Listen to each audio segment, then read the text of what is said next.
만약에 12.3 내란 전에 이 청주팀이라든가 대구팀이 움직여갖고 공군기지에 타격했으면은 훨씬 계엄의 명분을 내세우긴 쉬웠을 것 같은데. 네, 그렇죠. 네, 근데 그때 안 하고서 12.3 내란 이후에 이제 활용하려고 그랬다는 거는 어떤 B 플랜으로서 이렇게 플랜 B로 갖고 있었다는 그런 걸로 봐야 되나요? 그렇죠.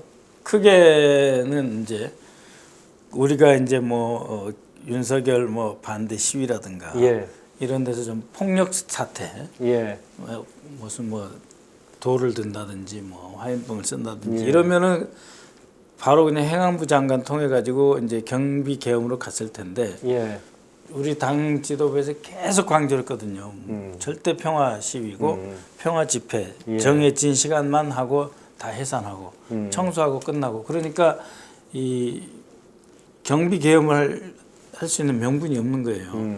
그러니까 이제 그건 행안부 채널로서 이상민 쪽에 준비를 했던 것 같아요. 조지호가 움직이는 걸 보고 하면은. 그러니까 이건 행안부에서 이게 경비 계엄이고, 또 하나가 이제 비상 계엄인데 비상 계엄이라고 하는 것은 전시 및 변란, 준사변 이런 남북한 간의 충돌이 있어야 되잖아요. 그러니까 남북한 간의 충돌대로 준비를 해놓되 더 극적으로 여기에다가 하나 더 얹혀가지고 미군을 공격해서 미군까지 합류시켜가지고 미군이 북한을 공격할 수 있는 어떤 명분과 준비 체제를 갖추게 하면 그럼 자기들은 이 안에서 국내에서 비상계엄으로 해가지고 정치인들 탄압하거나 언론인들 탄압하거나 이렇게 마구 해도 정말 반국가 세력이니까 마구 쳐 죽여도 된다. 이런 그 빌미로 쓰려고 그 남북한 간의 어떤 국지전 내지는 군사적인 어떤 충돌 그리고 미군 관련된 전략 시설에 대한 어떤 그 폭파 등 그 혼란 조성, 그러니까 미군을 우군화하는 거죠. 왜냐하면 앞에 남북한 관계만 갖고는 늘 미군이 보고 있으니까. 미군이 하지 마라. 안정시키려고 했는데 미군에게 타격을 줌으로써 어쩔 수 없이 연루시키게 하는 그런 촉발제로 쓰려고 했던 거죠. 그 점에서 보면은 이게 내란죄일 뿐인 아니라 진짜 외환죄, 외환죄 수사도 같이 해야 되겠네요. 그러니까 이게 불쑥불쑥 튀어나와요. 그 신원식이도 국회에서 만약에 계엄을 하고 말이야 이런 논쟁이 계속된다면 좋아할 사람 김정은밖에 없을 거라고 그러잖아요. 그 군인이 전방에서 빠져나와서 후방으로 이동하는데 계엄하면 김정은밖에 좋아할 사람 없잖아요. 김정은이만 좋아할 거란 말을 해요. 자기들이 이런 짓을 하면 김정은이한테 좋다는 걸 알고 있어요. 그리고 남북 9.19 기본합의서 그 정지시킬 때도 우리가 남북 기본합의서에 그를 정지시키면 저쪽에서 폐기로 나올 거다. 그러니까 알고 있다고 자기들이 답변을 해요. 그리고 그렇게 해서 남북관계가 더 안 좋아질 거다라는 것도 알고 있어요. 그러면은 이미 상대방이 어떻게 움직일 줄을 알면서 한 행위이기 때문에 이거는 외환 유치죄에 해당이 되죠. 근데 이제 법에는 외국이라고 되어 있는데 외국이든 외부든 북한이든 다 똑같이 그렇죠. 주적이라면서요, 북한이. 자기들은 이제 북한을 나라로 인정했어요. 주적이라고 하지 않습니까? 그러니까 주적하고 통모한 거니까 외환 유치가 되는 거죠, 당연히. 이 9.19 합의를 현 정부가 폐기한 다음에요. 그러면 여러 차례 어떤 북한의 공격을 좀 유인하려고 했던 게 있는 것 같아요. 그런 사례가 어떤 사례들이 있는지 한번 쭉 정리 좀 해주시겠습니까? 올해 6월 4일 날 그 9.19 군사합의 효력 정지를 한 이후에 6월부터 그 실사격 훈련을 이제 연평도에서 K9 자주포 실사격 훈련을 하거든요. 그러니까 그 전에는 실사격 훈련을 안 했어요. 왜 안 했냐면은 그 연평해전 때 우리가 한번 연평도 포격 당시 이명박 정부 때 그 당시에 거기서 실사격 훈련을 하면은 우리에 대해서도 연평도로 0.1mm라도 침범하면 하겠다 해놓고 실제로 연평도를 포격을 했잖아요. 그때부터 이제 안 한 거죠. 그래서 이 훈련은 해야 되는데 이 K9 자주포를 지상으로 끌고 와서 훈련을 했었거든요. 그런데 이 자들은 남북 군사 합의라고 하는 안전핀을 뽑아놓고 거기다가 실사격 훈련을 한 거죠. 그리고 그 실사격 훈련할 때 탄착 지점이 곧 북한이 거기다 하면은 자기들이 공격하겠다라고 하는 그 일대에다가 실사격 훈련을 해요. 공격을 딱 바라고 했던 거네. 그래서 200발 정도 쐈는데 안 하니까 10월 달에 또 한 400여 발 또 발사를 또 하고 예.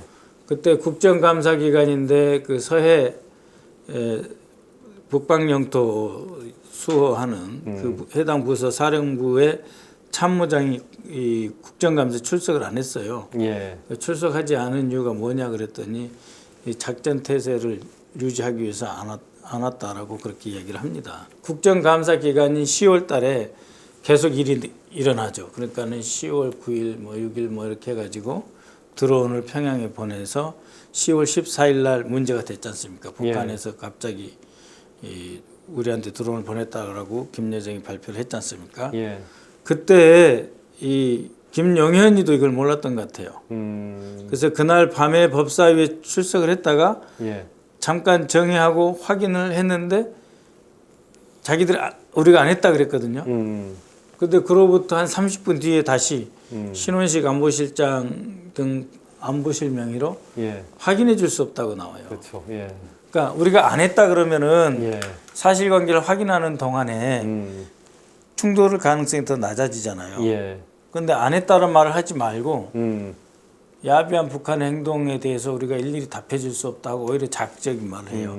이거는 신원식이 결정이에요. 그리고 그때 이후에 들은 이야기는 신원식이 모 사령부하고 국정원 일부 세력을 끌고 이런 일을 주도했다는 말도 있어요. 그거는 제가 정보위 국회 정보위 국정감사 때 질의를 했거든요. 예. 그때 조태용은 아는 바 없다 이렇게 대답했고 아는 바 없다 했고 그날 저녁에 만찬 자리에서는 우리 국정원은 안 했다 이렇게 이야기를 또 하더라고요. 저한테 한 게 아니고 상임위원장한테 저희 같이 간사니까 붙어 있었는데 우리 국정원은 안 했습니다 이렇게 이야기를 하더라고요. 그런 식으로 그 무인기 도발 이제 10월 10일 전에 있었고 그다음에 10월 18일 북한이 이제 우크라이나에 파병한다 그러니까 대대적으로 소란을 일으켰고 그 전날에 강릉에서 약 30발의 천무 발사를 했는데 그날 이제 그 계룡대 국정감사 날이었어요. 그리고 낮에 육군본부 그 감사를 끝냈는데 저녁 만찬 시간에 잠깐 박안수 육군총장이 왔는데 전투복을 입고 있더라고요. 그래서 왜 전투복 입었냐고 그랬더니 좀 이따 작전 들어갑니다 그러더라고요. 그게 이제 천무 30발을 쏜 거예요. 그러니까 이제 이걸 쏘면은 우리가 이렇게 동해짝으로 쏘면은 북한은 이게 뭔지 몰라요. 우리는 이제 대충 알지 않습니까? 이게 뭐 지대지, 뭐 단거리 미사일이다, 중거리 미사일이다, 아니면 고각 발사들은 게 다 아는데 저 사람들은 몰라요. 30발이나 강릉에서 동해로 쏘면은 저 사람들은 뭔지 모르니까 그 기계적인 대응을 할 가능성이 높아요. 그런 것들 계속 자극을 했었죠.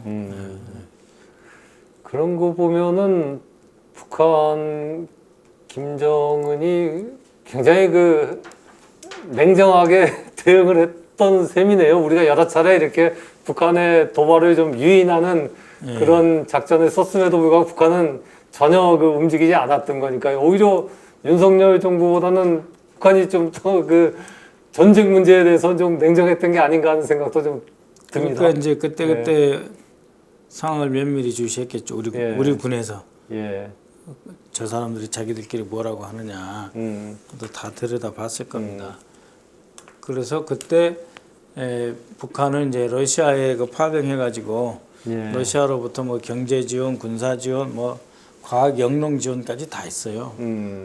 그리고 이제 그쪽에서 이제 물자 받아가지고 무기 생산을 해가지고 지들 표현대로 이제 병기창을 채워가는 그런 단계에서 지금 남쪽에 신경 쓸 틈이 없었죠. 그런 시기라 다행히 북한이 그 자극적인 반응을 안 해서 지금 전쟁이 일어나지 않은 것이지 이 사람들처럼 무모한 사람들이 없어요. 북한의 그러니까 국지전을 감행할 생각을 하고 예. 거기다가 주한미군 우리 보통 사람 상상도 못하는 일 아닙니까? 예.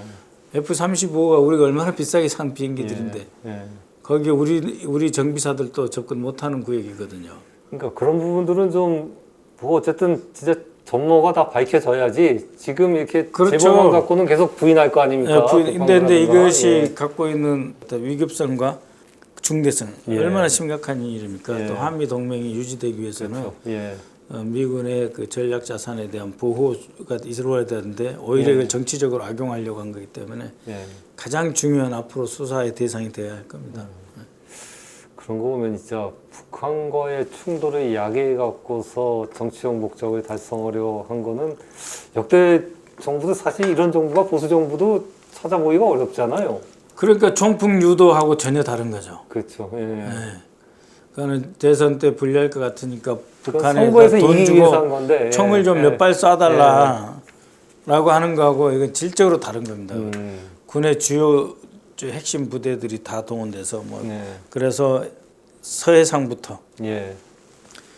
그다음에 동해까지 동해 그 천무 발사까지 다 음. 있었다고 하는 거고 그다음에 무인기까지 동원됐고 마침내는 11월 하순에 예. 이제 드론 아니 북한의 오물풍선 예. 예. 오면 원점을 타격하겠다라고 하는데 국회에서 물어봤습니다. 당신들이 생각하는 원점이 몇 군데냐? 예. 여기 공개된 내용이니까 14군데를 하더라고요. 예. 그러니까 휴전선 따라서 14군데에서 북한이 오물풍선을 보내는 지정된 장소라고 자기들이 파악한 데가 있다는 거예요. 그럼 14군데 중에 몇 군데를 공격할 계획을 갖고 있었는지는 모르겠지만 예. 뭐 한두 군데 하지는 않았을 거예요. 이 사람들의 그동안 드러난 이 기괴함과 무모함 이런 무도함을 생각을 해볼 때 예. 그래서 정말 이 전체를 반드시 다 드러내고 수사를 해야죠.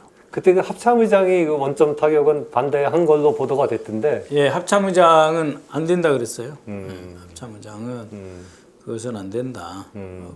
그래서 그러면은 9.19 합의대로 서로 이행을 하고 여기서 탈북자들이 보내는 그 대북 전단 중지시키고 확성기도 중단하고 그러면은 서로 이런 일이 없지 않냐. 그리고 북한도 우리한테 당연히 확성기 중단, 그 오물풍선 중단, 대남 위협 발언 중단. 그렇게 서로 좋은 것들이 회복돼 가면 그럼 군사회담도 다시 시작할 수도 있고 하니까 그런 식으로 권장은 했지만 그것에 대해서는 또 답을 안 하더라고요. 합참의장은 이제 그것은 이제 국방부 차원에서 대통령실에서 해야 될 문제고 어쨌든 자기는 원점 타격은 전쟁을 촉발하는 행위이기 때문에 반대한다. 아니면 생각하지 않는다. 이런 말을 했어요. 네. 그럼 그 대북 확성기 방송을 제기한 것도 사실은 북한이 여러 차례 대북 확성기 제기하면은 우리가 그에 그렇죠. 걸맞는 행동을 하겠다고 얘기했기 때문에 네. 북한의 어떤 타격을 염두에 두고서 오히려 불러들이려고 했을 가능성이 있겠네요. 일요일 날 갑자기 그 NSC 예. 국가안전보장회의를 열어가지고 예. 대북 확성기 재개 결정을 하거든요. 예. 일요일 날 할 정도로 그렇게 급박했나요? 확성기 키는 게? 그렇죠. 그렇지도 예. 않죠.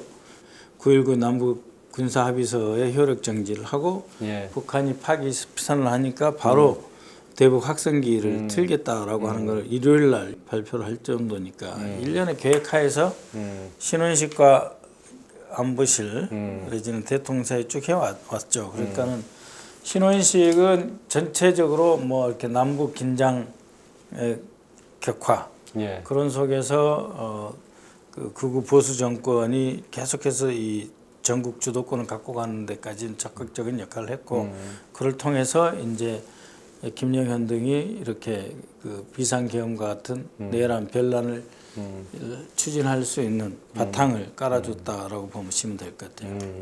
신원식이 뭐 3월 달 말에 뭐 다퉜다라고 하는데 그건 뭐 다투는 거야. 늘 입장차에 늘 있어요. NSC 상임위원회 열잖아요. 예. 그럼 장관들끼리 맨 다퉈요. 그거 가지고 입장이 다르다고 해서 그걸 안 했냐 그렇지 않아요. 결국은 다 같이 정부 결정하면 쭉 같이 가는 거거든요. 그러니까 신원식 실장이 자기는 계엄 문제로 이렇게 김영현 장관하고 다퉜다라는 얘기는 그때 일종의 한 자기를 위한 언론 그렇죠. 플레이라고. 그렇죠. 아니 그럴 그러면은 가능성이 상당히 높겠네요. 3월달에 다투고 그 이후로 못하게 확실히 막았어야죠. 그때는 예. 자기가 국방장관이었는데 예. 그렇지 않잖아요. 6월 4일날 남북 군사 합의서 효력 정지 등을 쭉 이어가는 과정에서 자기가 했죠. 예. 예, 그 이후 안보실장일 때도 예. 오히려 아까 말씀드린 평양 드론 무인기 예. 침투 같은 것도 김영현은 모르고 있었다.